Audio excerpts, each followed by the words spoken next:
Hi, this is Sandra. I'm here again with another recipe, and this recipe is what I call my beef stew and dumplings. This is a classic in the South, y'all, and I'm telling you, we love to eat this beef stew and dumplings, just like blueberry dumplings and pearl dumplings. I'm about to show y'all some of those recipes. But this right here is going to be the beef stew and dumplings. All you need to do is get you some beef like this, like beef chunks, and put them in a crock pot so they can be real tender. See how tender that is? You want them tender like this. That's tender. Look, ain't that tender, y'all? So you have to have that in order to have a good tender beef stew. So make sure you put them in a crock pot with enough water to keep that broth real rich. Now you can use some beef broth if you want to, but I do a little beef broth, a little water, and make it okay with the black pepper and salt. You can put an onion in there if you want to. Now you can put a bell pepper in this recipe if you want, but I'm not gonna use a bell pepper because I like to taste that beef and that gravy. Just a bell pepper is mostly like when you're doing beef tips and rice or something. So this is gonna be a beef stew. So what we're gonna do now is we're gonna use onion. I gotta tell you, we're gonna use onion. We're gonna use tomatoes right there. We're going to use salt, black pepper, and we're going to use Worcestershire sauce. Worcestershire sauce, yes, I'm going to use that. And we're going to do this. These are dumplings first. We got 2 cups of flour in here. Now you can use Bisquick if you want, but I'm not using Bisquick. I'm just using plain flour because we're doing collaboration with the Feast of 7 Days, the unleavened bread. So I'm just going to do this just with plain flour. Now I'm going to put a stick of butter. I think I did one for y'all. I just haven't put the out on the internet yet about the unleavened bread. I think I did a recipe for that. Haven't done it yet. But it'll come up. It'll show up soon. Yes, it'll show up soon. Okay, what I'm doing now is adding butter. And I'm going to stir it around in there like that to make sure it's incorporated. Now the butter got to be room temperature, or it could be just semi. But I make it room temperature so I can get it all blended into the flour, because the buttermilk is going to be cold. We're going to add salt, just like this. And this is going to be the dumplings. So we're going to add salt. We're going to add black pepper. Black pepper does wellness to this. And we're going to put some parsley flakes. I love parsley flakes, y'all. I really do. I'm going to put some parsley flakes like that in there. And we're going to stir this together around. Make sure it's blended. Okay, it smells good already, y'all. Now, we're going to add the buttermilk. This is all incorporated. You can tell that it looks like grain of sand. And we're going to add the buttermilk. And you know what, y'all? I almost forgot to put the egg in there. So we're going to get the egg. Just 1 minute, y'all. Just 1 second. We got to get the egg. Got to get the egg.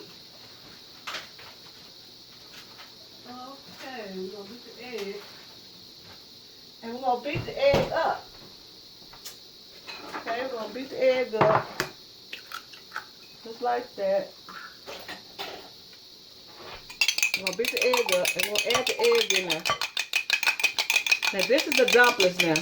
Now you can do this quick like I said, and that'll be perfect. Got the egg in there like that. In this water, and then we're going to add the buttermilk. We're going to add buttermilk just a little bit. It's something about the buttermilk make the the dumplings real soft. So I suggest that you use a buttermilk in your Bisquick too, if you want to do it like that. And we're going to make this sort of like a little ball-like texture. That you can make a little balls in. Put a little bit more buttermilk. Just like that. I love buttermilk. Buttermilk is a good old product that you have to freeze. Now if you get buttermilk and you say, well, I don't want to get buttermilk because it's always going bad. But get you some containers, like bottle containers, and put it in the freezer. And reach in there and get what you want. And you'll be surprised how long that will last. Okay, this is where we want this. Just like this. See that? Just like this. Soft. Just like that. Now this is perfect. See how sticky that is? That's why we want it just like this so we can drop those dumplings in that stew. Okay?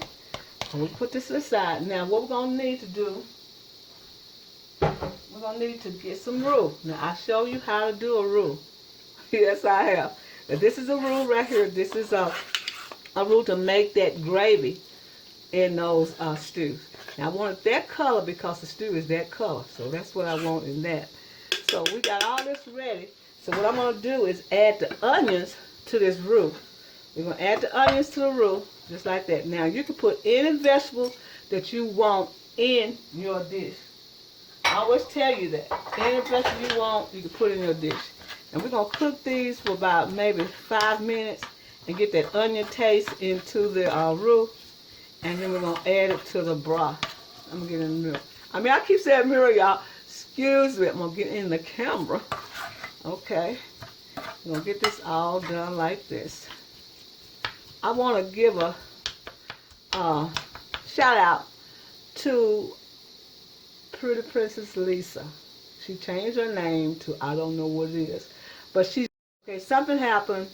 So I'm showing, I hope I got most of the things in there. I just heard it. So we're going to go ahead and finish doing this and we'll be right back. All right. I have my beef stew broth.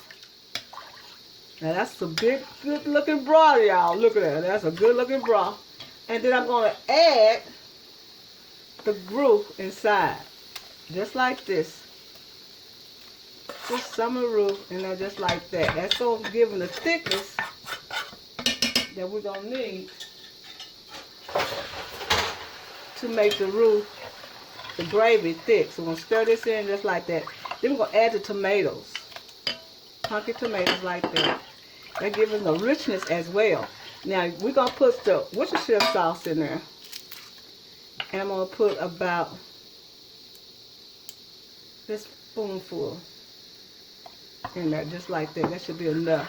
And then we're going to put this back on the burner so it can get thick. It's going to take about maybe a good 15 minutes for it to get where it's supposed to be. I'm going to be right back, y'all.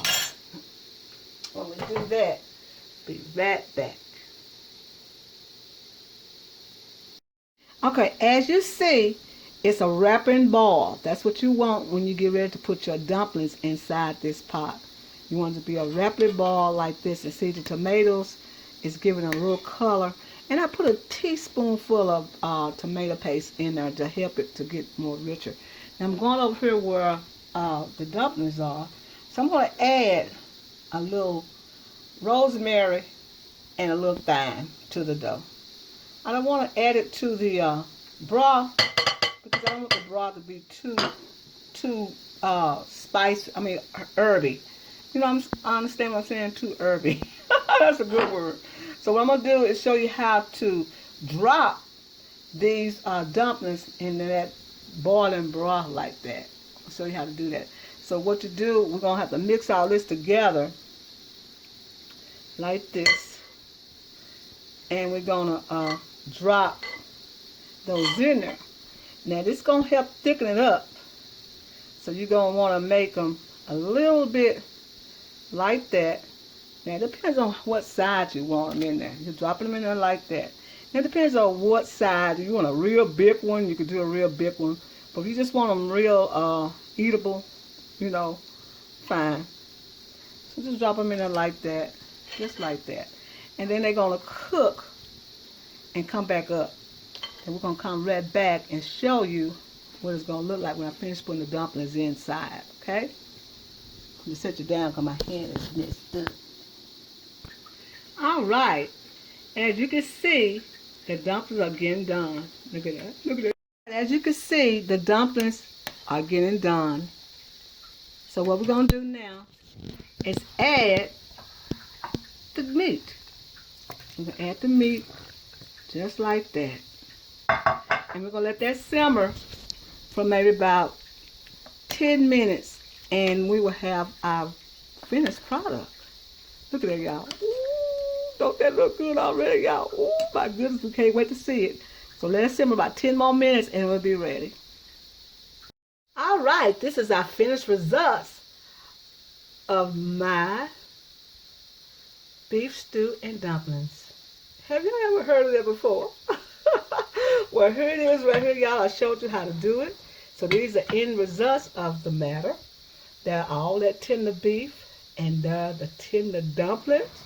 I got me about 2 dumplings, y'all. And look at that. Ooh, that looks so good. Look at that. That rich gravy. I show you how to do the rule. How you make sure it's tasteful. Now you can put any season you want in there. You can put any season. You can put carrots in there. That's not a season, but you can. Potatoes, whatever you want, you can put in this stew. But I just use the basic. I use onion and Worcestershire sauce and tomatoes and a little tomato paste, and that's it. And I showed you how to do the dumplings without using the Bisquick. And this is what this is, y'all. Look at that. Ain't that beautiful? That is beautiful. And the meat is tender. Look at that. The meat is so tender. Look at how tender that meat is. Ain't that wonderful? That is good. Good, good. That's so good. And look at look at the gravy. Look at that. Look at that gravy, y'all. Look at that. Ain't it good? That is so good and tender. And flavorful. I'm telling y'all. Y'all need to try this. Instead of doing the old stew, do this right here. Let's get into one of these dumplings here. Look at that. How tender that dumpling is. Look at that. Look at that. Good, look at that. Taste the buttermilk in this dumpling, y'all. This is how I want to tell you happy eating, and thank you for coming to my channel. And get this recipe off of soulfoodqueen.net. Or look at the video at soulfoodqueen.net YouTube. This is how I want to say happy eating, and thank you for coming to my channel.